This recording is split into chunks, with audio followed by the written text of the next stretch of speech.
आप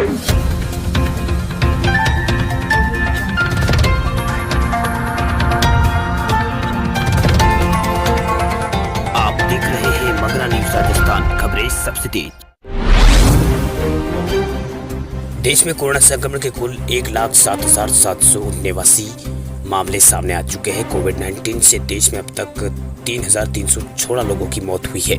राहत भरी खबर भी है कि कोरोना से 42,914 मरीज ठीक हो चुके हैं। महाराष्ट्र, राजस्थान दोनों ही राज्यों में कोविड-19 के मरीजों की संख्या लगातार बढ़ रही है। राजस्थान में कोरोना मरीजों की संख्या 5,952 तक पहुंच गई है। वहीं महाराष्ट्र में यह आंकड़ा 37,000 तक पहुंच गया है। राजस्थान प्रदेश में आज 107 कोरोना पॉजिटिव केस मिले हैं। इनमें जोधपुर से 10, नागौर से 17, डूंगरपुर से 22, चित्तौड़गढ़ से 7, जालौर से 11 मामले सामने आए। वहीं झुंझुनू, सीकर से 8 और 9 मामले सामने आए हैं। वहीं कोटा से 6 और सिरोही से 4 मामले सामने आए। उदयपुर और अजमेर से 3 मामले सामने आए। कोटा से 6 और जयपुर में 4 और झालावाड़ और बारां में एक संक्रमित मिला है। राज्य में अब तक 5,952 मामले सामने आ चुके हैं, जिनमें 3,337 लोग रिकवर हो चुके हैं। 143 लोगों की यहाँ पर मौत हुई है।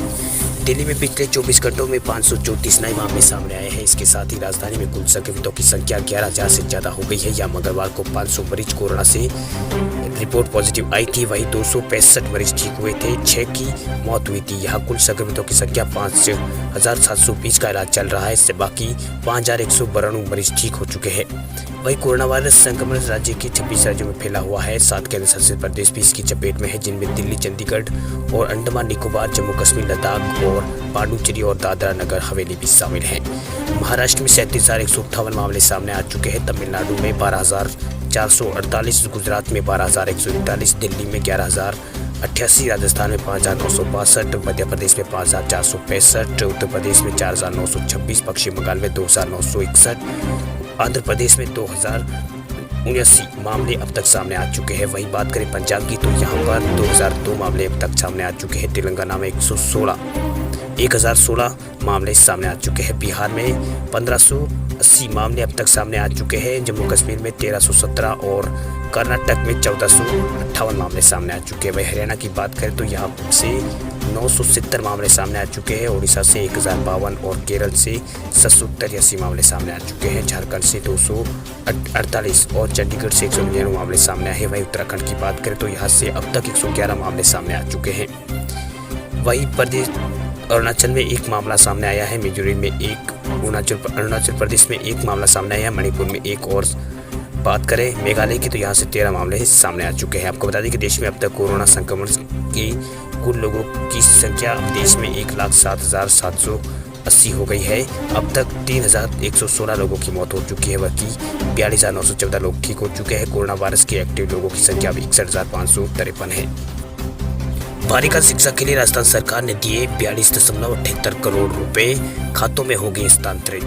बालिका शिक्षा को बढ़ावा देने के लिए गार्गी एवं बालिका शिक्षा प्रोत्साहन योजना के अंतर्गत शिक्षा राज्य मंत्री गोविंद सिंह डोटासरा ने राज्य के 1,02,734 बालिकाओं को 42.78 करोड़ रुपए की राशि उनके खातों में हस्तांतरण करने के निर्देश दिए हैं। उनके निर्देश पर बैंक द्वारा बालिकाओं के खाते में उनकी पात्रता के अनुसार राशि हस्तांतरित किए जाने की शुरुआत हो गई है। वहीं राज्य शिक्षा मंत्री गोविंद सिंह डोटासरा ने बताया कि माध्यमिक शिक्षा बोर्ड अजमेर द्वारा आयोजित कक्षा 10वीं और 12वीं की परीक्षा 2019 में 75% या उससे अधिक अंक प्राप्त करने वाली बालिकाओं को गार्गी और बालिका प्रोत्साहन पुरस्कार देने हेतु ये राशि उनके खाता में हस्तांतरित की जा रही है। उन्होंने बताया कि मुख्यमंत्री अशोक गहलोत के साथ हुई बैठक में उनकी पहल पर यह तय किया गया है कि कोरोना के इस विकट दौर में बालिका शिक्षा को सर्वोच्च प्रमुखता रखी जाए और उनकी शिक्षा में किसी तरह की बाधा न होनी चाहिए।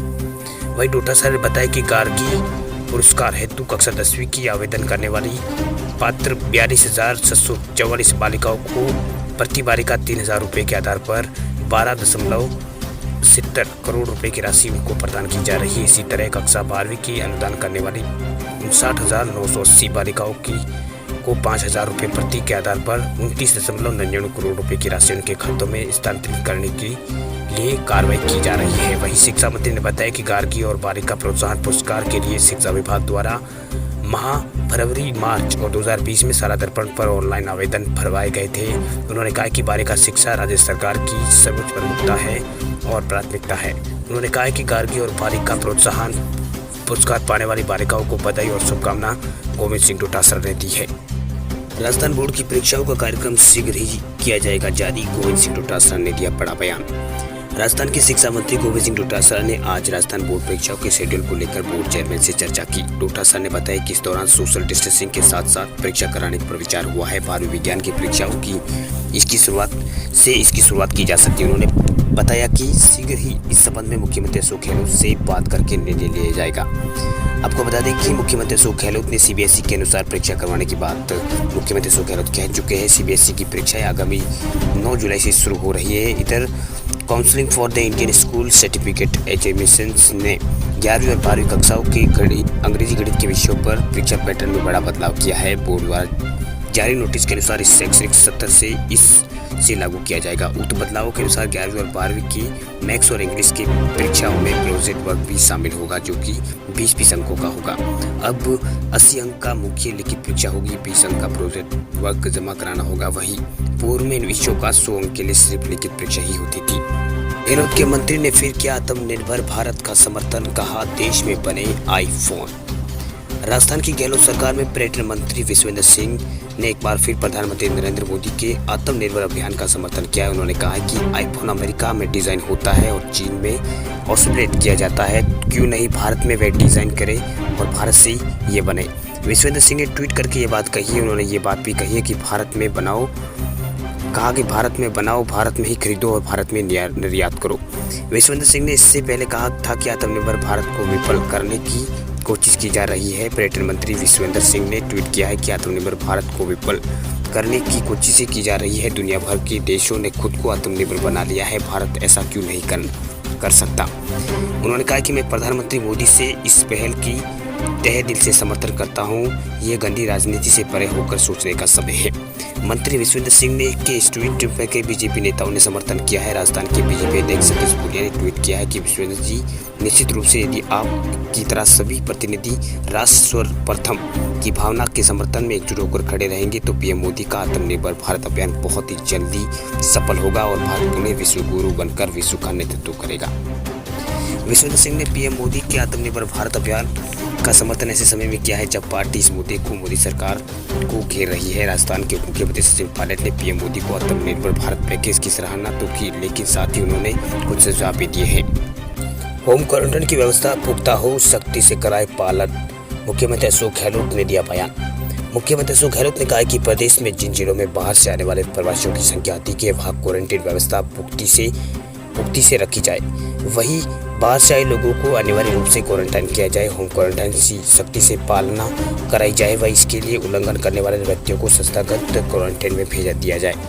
वहीं गहलोत ने बुधवार को मुख्यमंत्री निवास पर वीडियो कॉन्फ्रेंसिंग के माध्यम से जिला कलेक्टर और पुलिस अधीक्षक और प्रखंड स्तरीय अधिकारियों और सीएमएचओ और ब्लॉक स्तरीय तहसीलदारों से उन्होंने आगमन के बाद कोविड-19 मतलब जिलों में आने के बाद प्रवासियों को क्वारंटाइन करने के आदेश दिए हैं। उन्होंने कहा कि जिन जिलों में प्रवासियों की संख्या अधिक है वहाँ जिला स्तर पर जांच सुविधाओं को सुदृढ़ किया जाए। वह सभी जिले में जहां प्रवासी अधिक आ रहे हैं वहाँ जिला स्तर पर टेस्टिंग फैसिलिटी उपलब्ध नहीं है, वह जल्दी से जल्दी जांच संभावनाएं विकसित की जाए।